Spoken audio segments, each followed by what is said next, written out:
Tu dis choisir un réseau. Donc, c'est vraiment cibler un réseau et n'utiliser qu'un seul réseau. Ouais, c'est une bonne question. Pourquoi un réseau, ça évite de s'éparpiller? Parce que selon les réseaux, c'est des codes un peu différents. Et ce que je vois souvent, c'est que scénario classique, c'est qu'on va aller par sur tous les réseaux parce qu'on pense qu'on va avoir plus d'impact. Mais en fait, on a plus d'impact à se focaliser sur une chose, bien le faire, apprendre les codes, créer des vraies relations sur ce réseau que aller sur tous les réseaux. Ouais. Et comme tu dis, les réseaux ont des fonctionnements et peut-être des ciblages un peu différents en fonction des réseaux. Tout à fait. Écrire un post sur LinkedIn, c'est pas pareil que écrire sur Instagram. Il y a des tonalités très différentes. Il y a des formats très différents.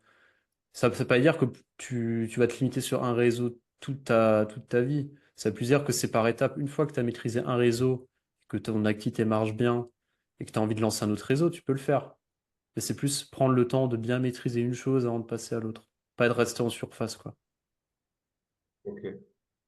Et tu dis, tu connais pas Facebook, par exemple, donc tu parlerais plus facilement d'Insta. Facebook, ça marche aussi, je sais. Alors, moi, j'ai pas Facebook, donc je peux pas te dire, mais je sais que je connais des gens qui font sur Facebook et ça marche aussi. Facebook, je te dirais que c'est une cible qui est un peu plus âgée. C'est un public qui va avoir plus de 50 ans, tu vois. Et ça marche aussi. C'est la même dynamique. Tu as une messagerie, tu peux créer du contenu, tu peux ajouter des relations, ça marche aussi. C'est juste que moi, j'en parle pas trop parce que je l'ai pas fait, donc je préfère pas parler de ce que je ne sais pas. Mais je sais sur le papier, ça marche aussi. C'est juste que c'est une cible qui est plus âgée. Si tu cibles des gens qui ont 30 ans, faut pas aller sur Facebook. Si tu cibles des gens qui ont plutôt 50, 60 ans, oui, Facebook peut être intéressant, ouais. Merci, Boris. Ah, Ouais, moi j'avais une question? question pour comment tu fixes un tarif en fait? Parce qu'on a parlé de trois tarifs, tu vois, du plus petit, le moyen, le grand.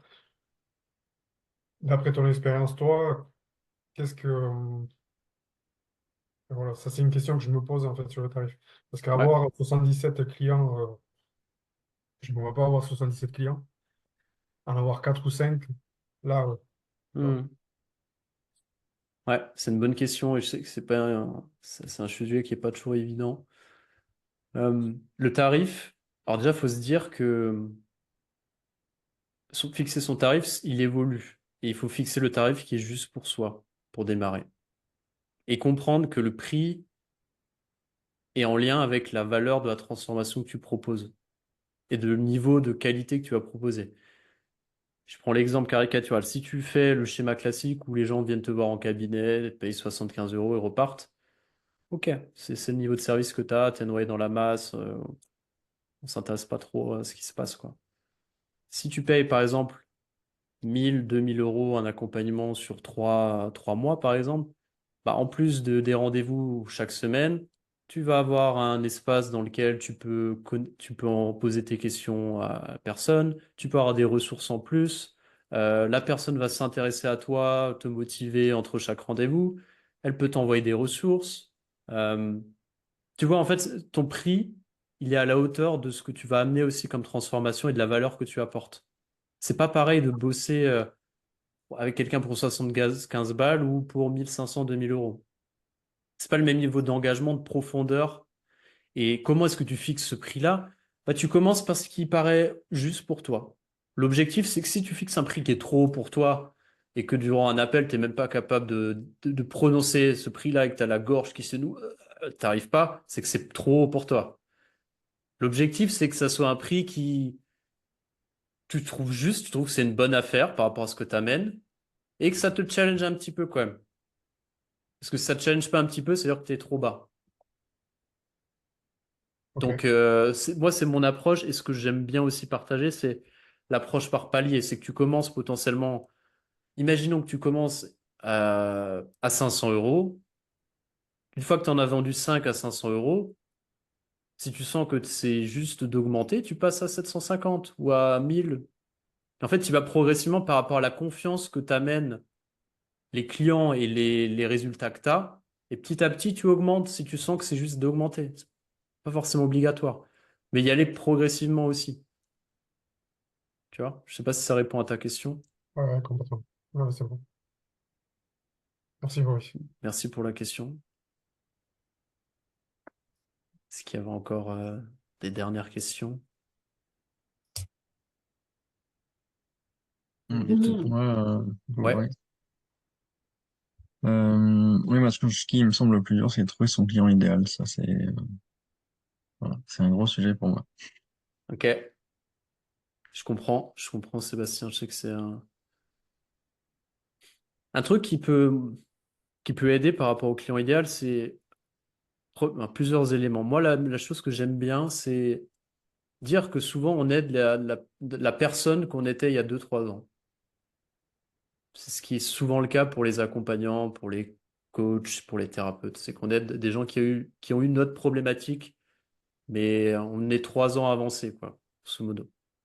Parce que on connaît parfaitement le problème, on a vécu l'histoire, on sent qu'il y a une vraie énergie quand on en parle, etc. Donc ça, c'est une première piste. Une deuxième piste, c'est aussi de se dire, souvent, quand on réfléchit au client idéal, on se pose la question de quel métier il fait, quel âge il a, quel sexe, machin, quel secteur d'activité. Mais on peut voir aussi le truc différemment, c'est de réfléchir en termes de critères psychodémographiques. C'est-à-dire en mode, quel est son comportement? Quelles sont ses frustrations, etc. Donc typiquement, ça pourrait être, je sais que j'accompagne Mickaël, qui est là avec nous aujourd'hui. Mickaël, on va parler de son exemple concret, il hésitait entre bosser avec des entrepreneurs, des sportifs, il n'était pas à l'aise avec ça, les cadres, il se sentait un peu enfermé là-dedans. Et ensemble, on est arrivé à affiner. Et comment on a affiné justement avec ces critères psychodémographiques. Ah bah, pour moi, j'aime les gens qui sont ambitieux, qui ont envie de bosser sur eux, qui ont envie d'être vulnérables, qui ont envie de soulever des montagnes. Moi, c'est ça que j'aime. Et donc, en fait, ça peut être ça aussi. Tu vois? Sortir de ce truc-là et se dire, moi, ok, ça m'inspire de bosser avec qui? Avec qui je vais avoir des résultats? Et réfléchir comme ça aide aussi. Je sais Oui. pas si ça t'aide. Oui, ok, oui, ça me parle, ok. Merci. Avec plaisir, Sébastien.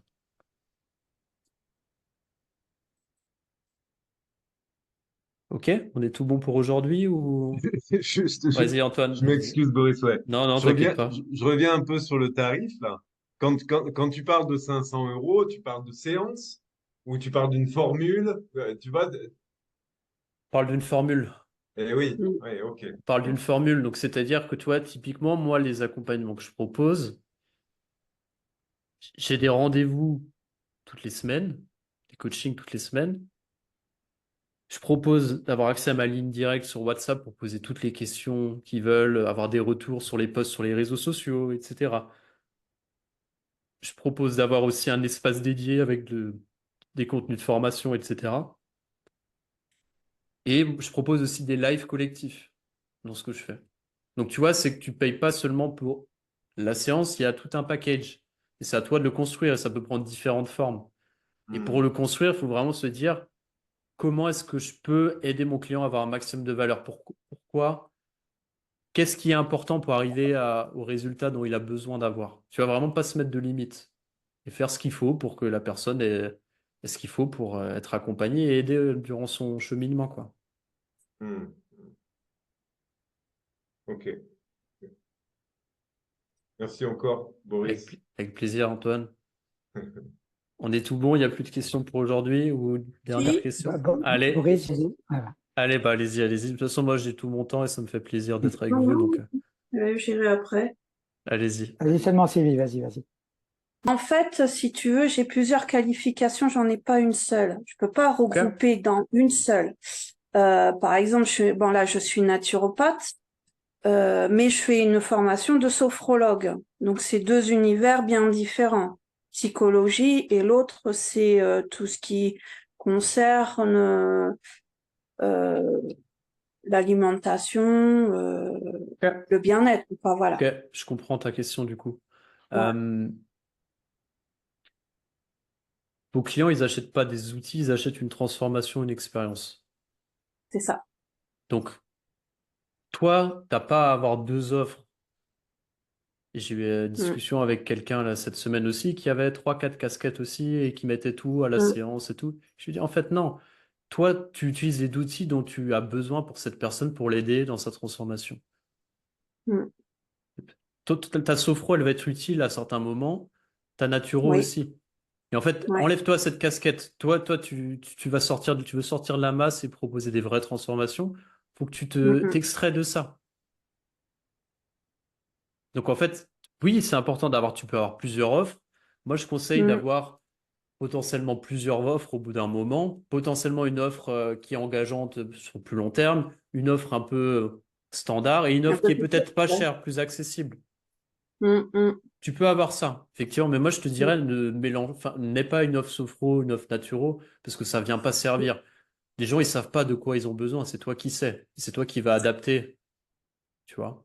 Ouais. Je vois. Mais Mhm. pour ça, se pose la question de à qui tu t'adresses et qui t'as envie de bosser. Christophe, tu avais une question. Oui, salut Boris. Excuse-moi, je Salut suis arrivé un peu en Christophe, retard, mais j'ai fini t'inquiète plus tard pas. que prévu. Mais j'ai pu voir toute ta trame, donc je pense que c'est bon. Écoute, moi j'avais juste une question. En fait, je suis entièrement d'accord avec toi sur le niveau de l'engagement. Maintenant, au niveau d'un tarif, toi, si tu prends un client sur 3 mois, 6 mois, euh, tu fais comment en fait pour... moi, je le fais payer au mois par mois. Ce qui veut dire qu'à un moment, ça se peut que le client me dise change d'avis ou il a vu le dernier iPhone qu'il veut acheter. Enfin, bref, je plaisante, Ok. mais il peut changer un peu son avis. Toi, comment tu fais pour arriver justement que le client, ben, voilà, il prend 3 mois, 6 mois, enfin, le temps que toi, tu estimes pour faire la transformation, quoi. Tu arrives à le faire ou... C'est à toi d'identifier plusieurs choses. Je pense que ton modèle d'abonnement peut être est une bonne chose, que ça va fidéliser les gens. Donc c'est intéressant. Et c'est intéressant de les projeter sur un engagement. Et peut-être effectivement que tu peux avoir un prix dégressif s'ils s'engagent pour plus longtemps. C'est une piste. Euh, Potentiellement une autre piste, c'est de se dire que s'ils s'engagent plus longtemps, ils ont plus de choses, un service plus VIP, etc. Des surprises où tu les emmènes faire un truc qu'ils n'ont jamais fait. Tu vois, tu peux réfléchir comme ça aussi. Et par rapport à ta question, c'est de se dire, euh, à toi de voir aussi il y a deux sujets. Un, toi, par rapport à l'objectif de cette personne, son rêve, sa problématique, combien de temps selon toi il a besoin? Et ça, je pense que t'as le retour d'expérience pour savoir si quelqu'un, t'es accompagnant pour les sportifs de haut niveau, si quelqu'un veut faire un Ironman, s'il a un objectif à le faire dans 2 mois, bah, peut-être que tu diras non, bah en fait ça prendra peut-être plus un an. Donc tu vois, ça c'est à toi de l'aiguiller. Et après, si quelqu'un dit ah oui, mais un an, j'aimerais bien tester, etc. Parce que j'ai besoin de fonctionner comme ça ou j'ai pas la trésor tout de suite, bah tu dis ok, on commence par 3 mois et puis après on se reparle dans 3 mois. Tu vois, moi je pense qu'il y a je sais pas si ça répond à ta question. Oui, oui, non, non, non, c'est ça, parce qu'en fait, justement, pour moi, j'ai besoin d'un certain temps pour que la transformation débute. Et donc, du coup, je veux pas leur faire peur en les forçant à prendre 6 mois ou 12 mois. Et puis en même temps, bah, comme après ils ont commencé en mois par mois, bah, ça a tendance à continuer comme ça. C'est pour ça que je te posais la question. Mais ouais, ta, ta réponse fait tout à fait du sens. Je te remercie. Ok, avec plaisir. Et je pense que si les gens y restent aussi, c'est bon signe. Après, effectivement, toi, se pose la question de est-ce que tu as un minimum à proposer qui est suffisamment engageant pour avoir un début de transformation. Si par exemple, je prends un exemple caricatural, tu sais que en moyenne, il faut X séances ou X mois pour que vraiment la personne voit les bienfaits. Bah, en fait, tu cadres cette offre pour que ça soit le minimum que tu vendes potentiellement Mhm. ou un peu plus. C'est pour ça que l'offre juste à la séance, ça fait pas sens parce que sur une séance, pour beaucoup de gens, c'est pas suffisant pour avoir des vraies transformations. On est dans ce truc-là où on vient faire de la bobologie, quoi. Une séance, on cherche un sauveur, et après, si on n'engage pas la personne, ah ok, je t'ai enlevé le mal de dos, et puis 2 semaines après, il y a de nouveau le mal de dos. On n'a pas cherché la cause, on n'a pas cherché à travailler en profondeur, etc. Donc c'est ça qu'on veut éviter. Ouais, non, entièrement d'accord avec toi.